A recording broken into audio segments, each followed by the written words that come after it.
Daming tao dyan kagabi. Tapos. Tuan lang talaga nila kagabi. Hindi ko na masasara. Magsabay na sila pasok. May e-bike pa nakadang yung e-bike na. Kaninong e-bike yun? Ako na lang yung bike lahat doon, nagsisakay. Hindi ko alam si Charmy nagbayad dun eh. Hindi ko alam si Charmy doon yung kinuha ko. Pinakinahan ko sa kanya. Lahat dito sumama. Oo, ang dami na dumaan sila dito. Ang dami. Sabi ko pa nga sana, Mads Juan, sama ka. Ayaw ka, Mads. Saka yun, si Negro, tapos si Buboy. Kasi nga siyang tinawag. Sabi ko, registered nurse. Sabi ko pa kay Mads Juan, Mads, sumakay ka dyan. Sira na nga, Mads. Sinira na ni Negro. Sana ko sasakay. Mabukang pagdagang sa kami. Tapos, ano na ngayon, nakalabas na. Ah? Nakalabas na. Oo, andyan na. Alam mo, Mads, ang saya ko talaga. Hindi matarang ako saya. Dami ko talagang memory, Mads. Talaga ko kagabi, Mads. Ano pong malimutan ko, Mads? Tapos, Oo. Ang dami ng tao dyan.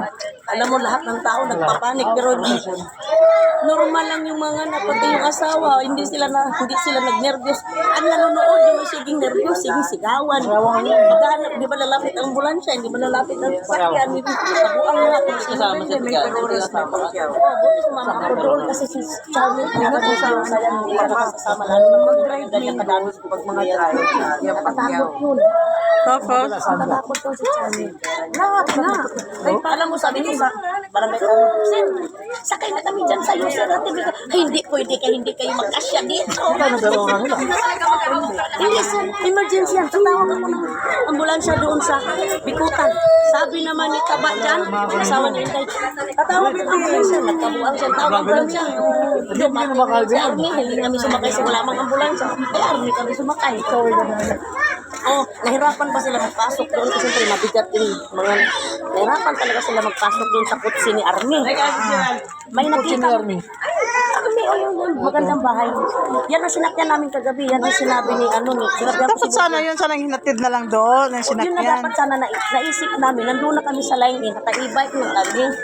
Kasi nga hindi nga tinanggap sa line-in. Kaya natatakot na i-line-in. Wala daw silang gamit. Sabing ganun. Kaya hatid na daw sa Tagipatero sa hospital.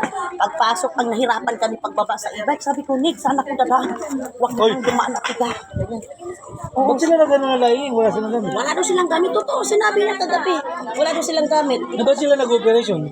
Wala pala silang gamit. Natatakot na sila. Natatakot. Hindi, bakit sila nag-open? Kung Ewan ko. Pagdating dun sa ikaw, mag-business ka ng ano, wala pagdating dun sa ka ospital, mag-business. sabi Tanungin nila, nga kita. hindi asikaso, inasikaso nga. Magawa rin doon.